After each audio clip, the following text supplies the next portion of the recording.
రాజయోగ జీవన విలువలు. ఓం శాంతి అన్నయ్య. శాంతి. అన్నయ్య, ఇప్పుడు అందరికీ వచ్చే సమస్య ఏంటంటే జీవితాన్ని చాలా క్రమశిక్షణతో ఒక మంచి మార్గంలో తీసుకెళ్ళాలనుకుంటారు, కానీ తీసుకెళ్ళలేకపోతారు. అది సాధ్యం అవ్వదు. అది సాధ్యం అవ్వాలంటే ఏం చేయాలంటారు? ఇప్పుడు చిన్నప్పటి నుండి మనం ఏదైతే పెరిగి స్కూల్కి వెళ్ళామో, అయితే ఫస్ట్ 4-5 సంవత్సరాల వరకు తల్లిదండ్రులు నేర్పించింది నేర్చుకుంటారు. లేకుంటే కొంచెం ఆడుకోవడం పాడుకోవడం సమయంలో బయటికి వెళ్ళి ఫ్రెండ్స్ తోటి వాళ్ళతోటి కొంచెం కొంత నేర్చుకోవడం మొదలు పెడతారు. అది చెడైనా కావచ్చు, మంచి అయినా కావచ్చు. అయితే క్రమశిక్షణ ఏదైతే ఉందో తల్లిదండ్రులు ఫస్ట్ నేర్పిస్తారు. అలా కాదు బాబు, ఆ పిల్లలు అలాగుంటే ఏం పర్వాలేదు, కానీ మీరు అలాగుండకూడదు, అటువంటి సాంగత్యంలోకి మీరు వెళ్ళకండి.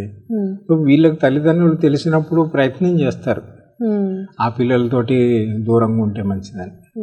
అయినా సరే వెళ్తాడు పిల్లలు, ఎందుకంటే మళ్ళీ అక్కడ నుండి మళ్ళీ స్కూల్కి వెళ్తాడు. మరి స్కూల్లోనైతే తప్పదు.